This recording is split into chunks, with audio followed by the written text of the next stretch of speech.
우리 삶을 움직이는 뉴스, 중심 잡힌 시선으로 전하겠습니다. 황보선의 출발 새아침.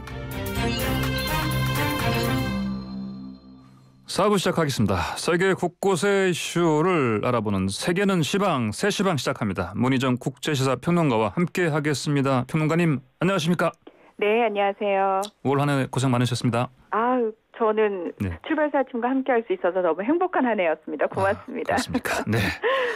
자, 긴급 소식 하나 나왔네요. 이거 바이든 미국 대통령과 푸틴 러시아 대통령이 긴급 전화 통화했다. 네네. 이게 뭐라고 어떤 내용 나왔습니까? 조 바이든 미국 대통령과 블라디미르 푸틴 러시아 대통령이 방금 전 50분간 전화 통화를 했는데요. 예. 지난 7일에 화상 정상회담 이후 23일 만에 푸틴 대통령의 요청으로 이번 통화가 이루어졌는데요. 이 양국 정상이 지금 가장 이제 초미의 관심이 되고 있는 우크라이나 사태의 긴장 완화를 위한 방안에 대한 논의를 한 것으로 알려졌습니다. 예. 바이든 대통령은 우크라이나 접경 지역에서의 이 러시아 병력의 즉각적인 철수, 그리고 푸틴 대통령은 북대서양 조약기구 이 나토의 러시아 쪽으로의 동진을 금지를 요구하는 등 이전 정상회담과 크게 다르지 않은 모습을 보여서 예. 또 한 번 서로의 입장 차이만 확인했습니다. 그래요? 그러니까요. 뭐 긴급 전화 통화했는데 특별히 다른 주장도 안 보이는데 이런 상황이면은 어떻게 됩니까? 그러니까 일단 통화가 끝난 지 지금 얼마 되지 않았기 때문에 네. 자세한 내용은 양국의 공식적인 브리핑이 나와봐야 알 것 같은데요. 예.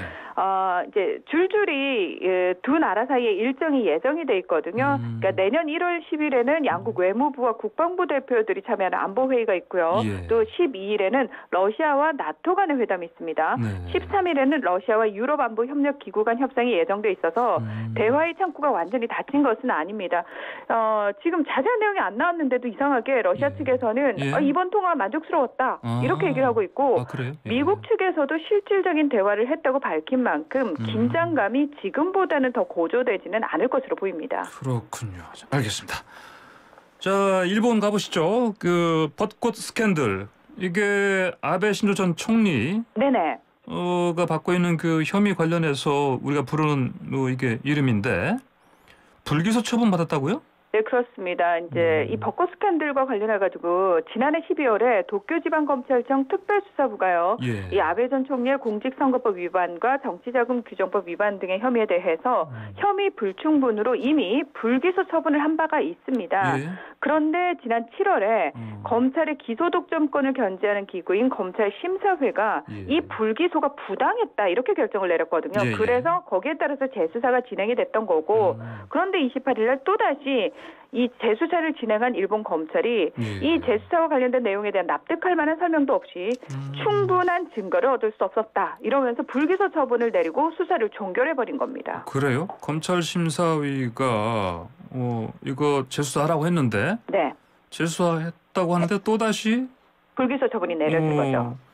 여기도 우리나라처럼 검찰 개혁해야 되나요? 굉장히 필요한 부분이 있죠. 그래요? 일본도 마찬가지입니다. 그래요. 예. 자, 그러면 구체적으로 이 아베 전 총리의 벚꽃 스캔들 내용 좀 알려주세요. 뭐였죠? 네.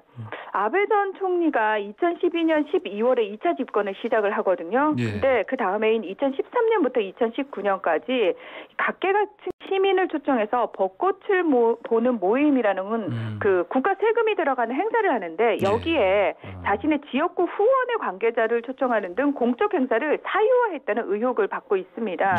특히 그 도쿄의 한 호텔에서 주최한 이 전야제 행사의 일부 비용이 아베 총리 측의 정치자금으로 충당됐다라는 사실을 알면서도 아베 총리가 이를 은폐했다는 건데요. 그런데 국회에서 이 관련해서 질의응답에서 아베 전 총리가 비용을 대준 적이 없다 이렇게 답변을 했는데 바로 뒤이어서 아베 전 총리 측이 이 비용을 부담했다는 사실을 보여주는 호텔 영수증과 명세서가 대거 발견이 됩니다. 그래서 거짓 해명을 한 것으로 드러나서 비판이 더 커졌죠. 급기야 시민단체가 지난해 1월에 아베 전 총리를 고발을 했고 지난해 5월에는 변호사 등 약 1000명으로 구성된 벚꽃을 보는 모임을 추궁하는 법률가 모임이 공직선거법 위반 등의 혐의로 추가 고발을 한 거였습니다. 그래요? 아니 그러면 이렇게 명백한 물적 증거가 나왔는데 네. 두 차례나 검찰이 불기소, 그러니까 법정에 세우지 않겠다 이런 결정한 이유? 뭐라고 해야 됩니까?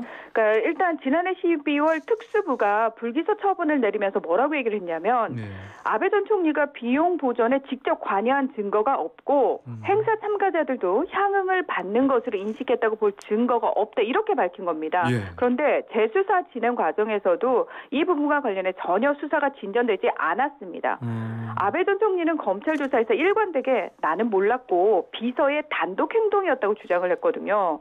그래서 일본 언론들은 검찰 입장에서는 아베 전 총리가 직접적으로 관여를 했다는 증거가 나오지 않아서 책임을 묻기 어렵다고 판단했을 것이다. 이렇게 보도를 해놓고 있는데 이게 말이 안 되는 게 그렇다면 같은 혐의로 고발된 그 아베 전 총리의 비서 2명이 있거든요. 그런데 이들에 대해서는 처벌을 내려야 되는데 이들에 대해서도 불기소 처분이 내려진 거예요. 그래서 법률 전문가들은 이거는 일본 특수부가 불기소를 전제로 대충 수사한 것이 아니냐 이렇게 비판을 하고 있는 겁니다. 그렇군요. 그러면은 이제는 더 이상 이거 법적인 책임 물을 수 없는 상황인가요? 네, 결론적으로 수사가 종결됐기 때문에 불가능합니다. 지금 이 벚꽃 스캔들 불기소 처분이 왜 중요하냐면은 사실 아베 전 총리 같은 경우에는 앞서서 제기된 모리토모 학원 의혹도 불기소 그리고 또 각해 학원 의혹이라는 게 있어요. 이건 아예 수사조차 시작이 되지 않았습니다. 그러다 보니까 자신과 직접 연루된 3대 권력형 비리 사건 모두에서 법적인 책임으로부터 이제 자유로워졌습니다. 사실 지난 7월 검찰 심사회에서 기소 상당이라는 의견으로 의결을 했다면 검찰이 다시 불기소를 하더라도 두 번째 심사가 이루어질 수 있었겠지만 불기소 부당이었기 때문에 이번 검찰의 불기소로 모든 사안이 다 마무리돼 버렸고요. 아베 총리는 자신의 발목을 잡고 있던 이 사건들 툭툭 다 털어내버렸습니다. 그렇군요. 알겠습니다. 자, 다음으로요. 러시아가 그 자국 내 그 대표적인 인권 단체를 강제로 해산시켰다 이런 소식이 들리네요. 네, 현지 시각으로 28일 러시아 대법원이 1989년에 설립된 러시아의 가장 오래되고 대표적인 인권 단체인 메모리얼의 해산 판결을 내렸습니다. 그리고 다음 날인 29일에는 모스크바 시 법원도 이 메모리얼의 하부 조직인 메모리얼 인권센터에 대해서 해산하라는 판결을 내렸습니다. 이 메모리얼이라는 단체가 어떤 단체냐면은 지난 30여 년간 이 소련 일대는 소련 그리고 소련 해체 뒤에는 러시아 또 옛 소련권 국가들의 인권 탄압 상황을 감시하고 기록해온 국제 역사 교육 자선 인권 단체인데요. 러시아 국내외에 50개 이상의 산하 조직으로 구성이 되어 있습니다. 러시아 정부는 지난 2012년부터 외국의 자금 지원을 받는 비정부 기구와 언론, 개인, 비등록 사회단체 등을 외국 대행기관으로 지정을 하고 이들이 이제 간행물을 펴낼 경우에는 이 부분을 반드시 명시하도록 하는 법을 시행하고 있는데요. 메모리얼은 이 법에 따라서 지난 2016년에 외국 대행기관으로 등록이 되게 됩니다. 재판부의 판결 이유가 명확히 밝혀지진 않았지만 검찰이 기소장에 공소장에 쓴 내용을 좀 살펴보면은 이 단체가 외국 대행 기관임을 밝혀야 하는 규정을 반복해서 어겼고 또 외국 대행 기관이라는 점을 숨기려 했고 소련을 테러 국가로 규정하는 등 역사적인 진실을 왜곡했다 이렇게 주장을 하고 있습니다. 그렇군요. 자, 러시아 하면은 또 뭐 이런 인권 단체만이 아니고 또 반체제 인사에 대한 뭐 탄압도 많이 하는 걸로 보도가 됐지 않습니까? 맞습니다. 러시아는 심지어 다른 나라에서까지 암살을 시도할 정도로 수단과 방법을 가리지 않고 반체제 인사들을 탄압해 왔는데요. 지난 25일에도 저명한 법률 지원 단체인 OVD 인포에 대해서 법원 판결을 근거로 웹사이트를 차단하고 SNS 계정 폐쇄를 요구를 했습니다. 국제 앰네스티는 이 메모리얼 폐쇄는 표현과 절사의 자유 권리를 직접적으로 침해하는 것이라면서 해산을 위해서 외국 대행 기관법을 이용한 것은 국가의 억압에 대한 기억을 지우기 위한 명백한 시민사회 공격이라고 비판하는 성명을 발표를 했습니다. 그리고 네드 프라이스 미 국무부 대변인도 러시아 대법원의 결정을 규탄한다면서 독립적인 목소리와 인권 운동가들에 대한 괴롭힘을 중단하라고 촉구했습니다. 한편 메모리얼 측은 이데올로기적이고 노골적이며 불법적인 판결이다 이렇게 주장을 하면서 유럽 인권재판소 등에 항소하고 업무를 계속 수행해 나가겠다 이런 의지를 밝힌 상태입니다. 홍콩 가볼까요? 홍콩에서는 그 민주진영 언론사 전현직 임원들이 체포됐네요.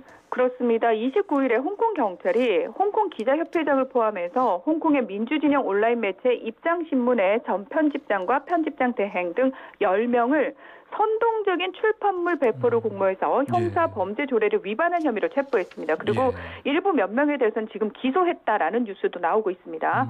또 이 체포와 동시에 홍콩 국가보안법에 따라서 이들의 주거지와 입장신문 사무실에 경찰 200여 명을 투입해서 압수수색도 진행을 했습니다. 입장신문은 홍콩의 우산혁명이 한창이던 2014년 12월이 창간이 됐는데요. 빙과일보와 함께 민주진영의 대표적인 매체로 인기를 끌었죠. 그리고 2019년 송환법 반대 시위 때 경찰의 강경 진압 장면을 온라인으로 생중계해서 큰 반향을 불러일으키기도 했습니다. 그리고 빙과일보가 사실 지난 6월에 홍콩 당국의 탄압으로 폐간이 됐는데요. 그 3일 후에 홍콩에 문자에 오기 왔다면서 후원자와 저자, 편집자 등을 보호하기 위해서 모든 논평이나 칼럼을 내리고 유료 회원과 후원금 모집도 중단한 상태였습니다. 참고로 이 문자에 옥은 과거 중국에서 문서에 적힌 내용이 황제나 체제를 비판한다는 이유로 필자를 처벌한 숙청 방식인데요. 지식인에 대한 탄압을 의미합니다. 그렇군요.